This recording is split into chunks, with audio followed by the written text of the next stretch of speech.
কদিন আগে আমি রাজনৈতিক দলের তহবিল নিয়ে, টাকার উৎস নিয়ে কিছু প্রশ্ন করেছিলাম। একটি দলের না, সব দলেরই।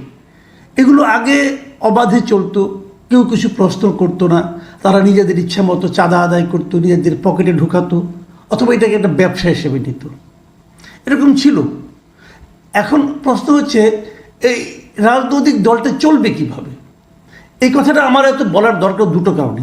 একটা কারণ হলো, সাধারণ মানুষ কিন্তু জানতে চায়, আপনি যে একটা পলিটিক্যাল পার্টি করলেন, আপনি কি একটা ব্যবসা প্রতিষ্ঠান খুলে বসেছেন যে এর মাধ্যমে আপনি ইনকাম করে আপনার এবং আপনার দলের লোকদের সংসার চালাবেন?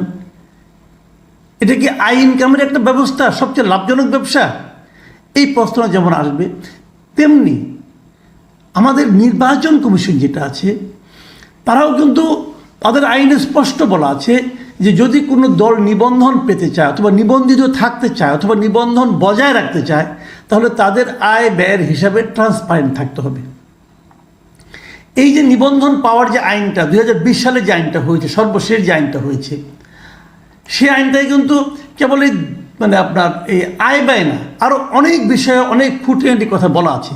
সেগুলো নিয়ে আমি ধীরে ধীরে একটা একটা আলাপ করব। আজকে যে আলাপটা আমি করতে চাচ্ছি সেটা হলো, রাজনৈতিক দলের অঙ্গ সংগঠন কি হবে। এই যে ছাত্রদের যে সংগঠনগুলি আছে, এগুলো কি রাজনৈতিক দলের অঙ্গ সংগঠন হবে? অথবা কোনো রাজনৈতিক দল কি এরকম একটা ছাত্রদের সংগঠনকে তাদের অঙ্গ সংগঠন হিসেবে রাখতে পারে, স্বীকৃতি দিতে পারে? স্পষ্ট আইনে বলা হয়েছে পারে না।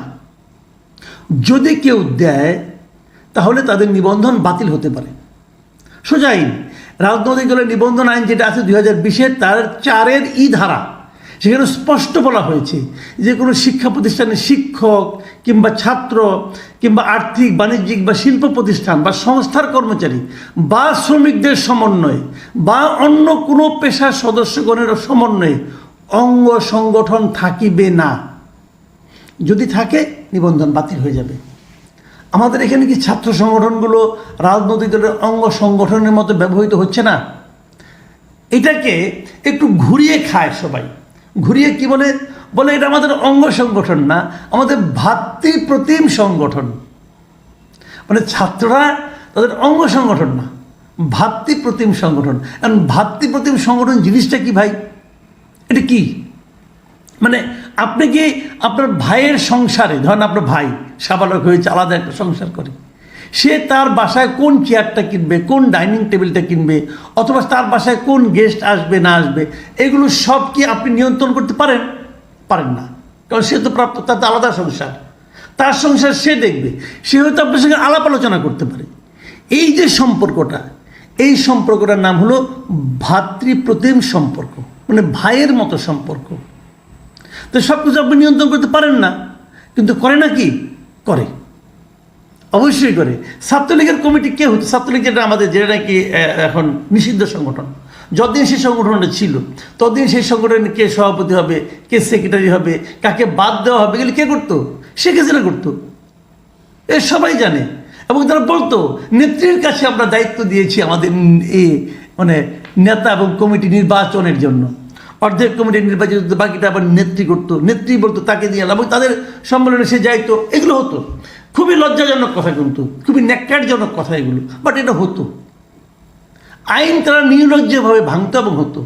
ঠিক আছে, এখন ছাত্রলীগ দায়ী, ঠিক আছে। বড় ছাত্র সংগঠন কোনটা? এই যে আমি এতগুলি প্রসঙ্গ আলোচনা করলাম না, এর কারণটা আমি বলি। কারণটা হলো, আজকে আমি সোশ্যাল মিডিয়ায় এবং আরও কয়েকটা সোর্স থেকে আমি একটা চিঠি দেখলাম। সেই চিঠি হলো, ছাত্র দলের দুজন লোকের তাদেরকে একটা দলের সম্পাদকের পদে পদায়ন করা হয়েছে। এই দুজনকে কে? একজন হলেন আরিফুল ইসলাম আরিফ, উনাকে এই সংগঠনের কেন্দ্রীয় সংসদের সহ দপ্তর সম্পাদক পদে পদায়ন করা হয়েছে। আরেকজন হচ্ছেন মোহাম্মদ নাজমুস সাকিব, উনাকেও সহ দপ্তর সম্পাদক পদে পদায়ন করা হয়েছে। 8ই মার্চের পদায়নের এটা নোটিশটা আমি আজকে আবার চোখে পড়লো আর কি। এই পদায়নে কি লেখা হয়েছে শুনেন, আপনাদের পড়ে শোনে একটা। প্রিয় সহকর্মী শুভেচ্ছা রইল। আপনি জেনে আনন্দিত হবেন যে বাংলাদেশ জাতীয়তাবাদী ছাত্র দল কেন্দ্রীয় সংসদের সহদপ্তর সম্পাদক, যুগ্ম সাধারণ সম্পাদক পদমর্যাদা হিসাবে আপনাকে মনোনীত করা হয়েছে। এখন থেকে আপনার মেধা, শ্রম ও যোগ্যতা দিয়ে দলকে সামনের দিকে আরও শক্তিশালী ও সুসংগঠিত করতে বলিষ্ঠ ভূমিকা পালন করবেন বলে দল আশা ব্যক্ত করে। ধন্যবাদান্তে কে ধন্যবাদ দিয়েছে? অ্যাডভোকেট রুহুল কবির রিজভী, সিনিয়র যুগ্ম মহাসচিব, জাতীয়তাবাদী দল বিএনপি। বিএনপির সিনিয়র যুগ্ম মহাসচিব তিনি সিগনেচার করে এটা পাঠিয়েছেন। উনি পাঠাতে পারেন না তো? ছাত্র দলের কে কি হবে এটা বলার জন্য রিজভিটা পারেন। যখন এটা রিজভি করেন তখন কিন্তু প্রমাণিত হয়। আপনি একটা কাগজ রাখলেন, আপনি ব্ল্যাক অ্যান্ড হোয়াইট একটা ডকুমেন্ট তৈরি করলেন যে আপনাদের একটা ছাত্র সংগঠন আছে যার নাম জাতীয়তাবাদী ছাত্র দল, যে সংগঠনে নিয়োগ করতে হলেন আপনি রুহুল কবির রিজভী। যখন আপনি এটা করবেন তখন তো আপনার নিবন্ধনই থাকে না রে ভাই। এই লোকগুলি কি মাথা মোটা কিনা আমি জানি না, এরা বোঝেও না তারা এখন কোন সময়টাতে অবস্থান করছে, দেশে এখন কি চলছে কোনো ধারণা আছে? এই সমস্ত লোকের কোনো ধারণা আছে? দল খুব ভালো অবস্থায় আছে, বিএনপি খুব ভালো অবস্থায় আছে।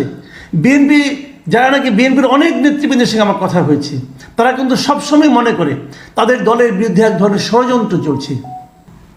একটা কথা কিন্তু আমরা আগেও শুনেছি, আপনাদের নিশ্চয়ই মনে আছে, এই যে -2 -1 মানেটা কি ভাই?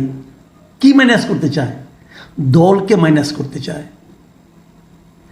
এই একটা ইস্যুকে কেন্দ্র করে কিন্তু আলোচনা হতে পারে। আপনি তো বলবেন না, পারবে না, আমরা বিরাট দল, হ্যান দল, ত্যান দল, বলতে পারেন, আপনি বলতে পারেন। কিন্তু এই যে ডকুমেন্টটা, এই ডকুমেন্টটা কোন বিবেচনায় আপনার পক্ষে যায়? আপনি মুখে বলে দেন যে তোমাদের অমুক হবে, তোমরা তো আলটিমেটলি আমরা বুঝি ভাই, এগুলো তো সব আপনাদেরই মানে অনুগত ব্যক্তিগণ। আপনাদের যে অনুগত তাকে আপনার রাখবেন, তাকে আপনার রাখবেন না, তাকে স্বীকৃতি দিবেন, অন্যদেরকে স্বীকৃতি দিবেন, এটা তো আমরা বুঝি। ছাত্রলীগের ক্ষেত্রে বুঝা, কিন্তু ছাত্রলীগের ক্ষেত্রে কিন্তু এতটা মূর্খতা দেখাতো না, বলে দিতেন উনি, কিন্তু গঠন কিন্তু করতো ছাত্রলীগ নিজেরাই। ওরাই দেখতাম সভাপতি, সেক্রেটারি ওরাই সিগনেচার করে দিত কমিটি। আর এখানে সিগনেচারের দায়িত্বটা উনি আপনারা ছাত্রদলের সভাপতি, সেক্রেটারিকে দিতে রাজি না। ও রুহুল কবির রিজভী হিসাবে সিগনেচার করতে হবে। সিগনেচার আল্লাহর মধ্যে খারাপ না, বিশাল একটা সিগনেচার উনি করেন। এত সিগনেচার করার শখ কেন ভাই? যে সিগনেচার আপনার দলের জন্য বুমেরাং হতে পারে, এইটুকু বোঝার যখন আপনার ক্ষমতা নাই, সিগনেচার করেন না। সব জায়গায় তো কর্তৃত্ব ফলানোর কোনো দরকার নাই। আমি রুহুল কবির রিজভীকে প্রশ্ন করতে চাই, আপনি কোন এখতিয়ারে এই কাজটা করলেন? এবং আপনার এই এখতিয়ার বহির্ভূত কাজের জন্য আপনি দল যে আগামী দিনে বিপদে পড়তে পারে, এই ধারণাটা আছে, থাকা উচিত।